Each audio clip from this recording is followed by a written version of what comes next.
So your last show you were on, or are still on, for the Mayans? So you guys wrapped up that season, Yep, we finished Mayans. Yeah. And what we're doing now is kind of like, since the big Disney acquisition of Fox, is we're doing a new show for FX called The Old Man. Okay. And it's Jeff Bridges and John Lithgow. Nice. And it's a really, I mean, two icons. Yeah. I mean, Jeff hasn't done TV since Sea Hunt. Wow. Right? So you've got these two icons who just couldn't be nicer or more genuine human beings either. That's great. Which is great to see when, because that... You look at your heroes, it's nice to see that they were great. They're not like, That's right. Yeah. They don't disappoint. Yeah. So that should be really cool. We're just finishing up our first episode now. Yesterday was actually our last day on location. Wow. And it's pretty much all on location. We just have a few days on stage, and then we're going to come back in January to finish up the series before it goes to Morocco. Excellent. So we've got a lot of really great stuff going on, a lot of exciting stuff with that, and Mayans got picked up for season 3. Excellent. So that'll be a nice transition to go back to that once this show's over too. So. Good. Well, it is interesting because you do have movie actors never would work TV. It's like, no, I'm a movie actor. Everyone was very in their lane. And now that you have networks that are throwing billions of dollars at content, money talks, and you're actually getting really 1 hour feature films, or in the sense of like a show, the one that we worked on together, the morning show. It's, what was it, 10 episodes? Yeah, we did 10 episodes. Yeah. So it's a 10-hour movie, essentially. You can really tell a full story without doing the 22-episode grind of normal TV, and you're getting actors that really want to do that, and it's great. You're really getting pure stars, quality out of it. And the money is certainly an incentive, but the quality of what's being done, is done within 10 episodes, like you said. There's not a lot of shows left unless you have a procedural crime drama that are doing these 22, 24 episode seasons anymore. Yeah. It's just not a thing. People don't really watch television that way. Yeah. They watch it. I mean, I'm sure like people still do, other parts of the country. Yeah. But I think a lot of people are finding shows that are either interesting them in, kind of this niche market, outside the box, a little bit different, zombies, Vikings, fantasy, like whatever it is, right? Motorcycle gangs. Motorcycle gangs, sure. Clubs, motorcycle clubs. Yeah. Clubs. And, they're kind of finding that, or they're gravitating towards things that are critically acclaimed, that they hear, well, I heard that is a great show, the writing's fantastic, they have all these actors, and they're binge watching it. Yeah. And they're sitting down and they're taking a bite out of it. Yeah. It is interesting because if you missed a show back in the day, you missed it. Right. And then DVRs help that, but now, we watch a majority of our shows through the DVR, even though we count on commercials as income for our company.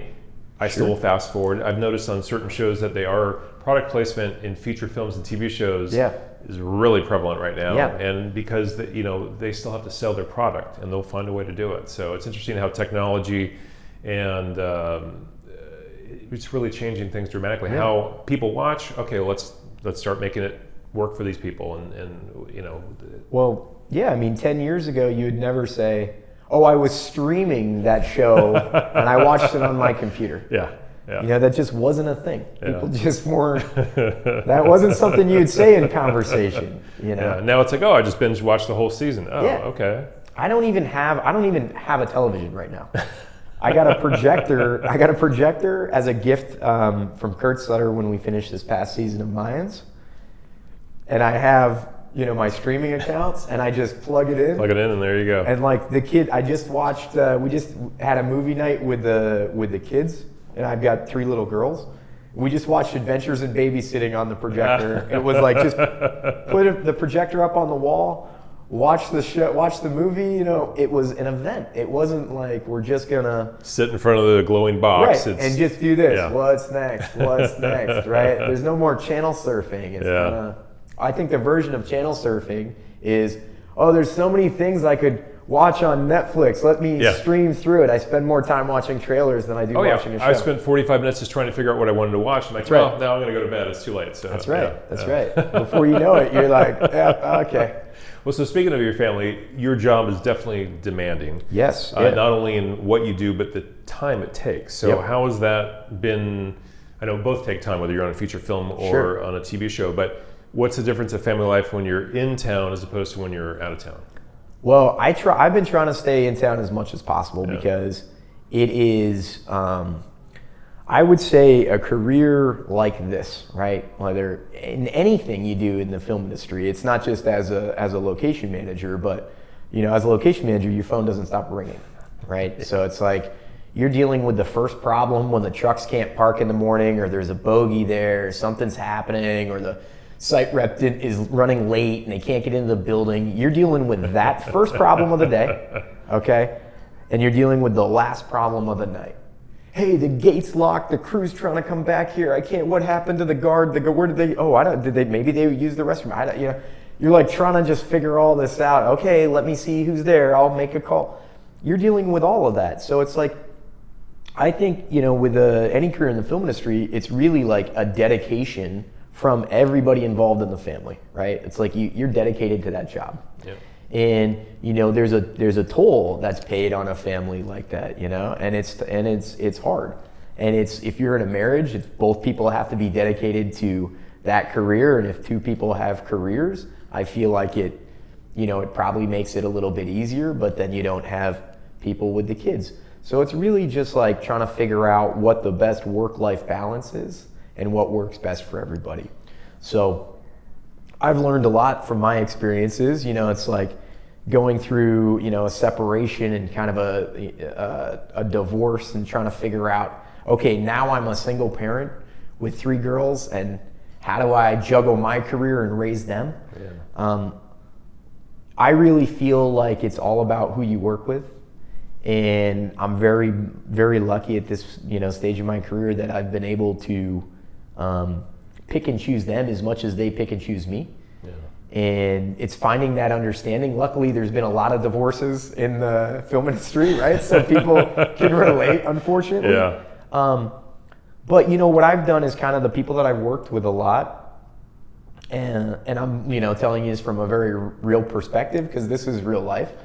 The people that I've worked with a lot, I've been able to say, hey, you remember the years and hours and months and weeks and days I've given you? I'm going to need a little bit of that back now. Not all of it, just a little bit. I got to get out sometimes and get the kids and get them to what they need to do before I can pop in. And it's like, that's why it's like, hey, you know what? That cell phone thing works really great. I can still do emails from that. I can still make calls from that. I can still answer questions, text me. No problem. Well, now you actually have teams. Before it was location manager. Maybe they had an assistant. Yeah. Maybe there was someone in the office that would help, but they were it. And now you'll look at the credits and you'll actually see teams of people working together. That's right. And nothing's better than a good team. It's kind of like your family away from home. It is really a second family for me. I mean, really, everyone has been so supportive, but that. You have to be, with anyone you work with, you have to be genuine to care about them before they can care about you, right? Sure. So we've had this kind of second family, and, real life happens to everybody. So as, guys deal with problems and our team members have certain issues, my coordinator, Leslie, has a dog that's sick. One of my assistants, Josh, wants to go to his kid's football game. It's like, one of my assistants, struggling your other family. Ryan is like his wife, is going into labor. It's like you make time for people to have a life because work, life balance is important, and it's about finding that right balance, which is probably the hardest thing to do because. Everybody's different and everybody needs a little bit more at home or at work or wherever it is. So you try to cover each other, you try to figure it out, and it's all reciprocal.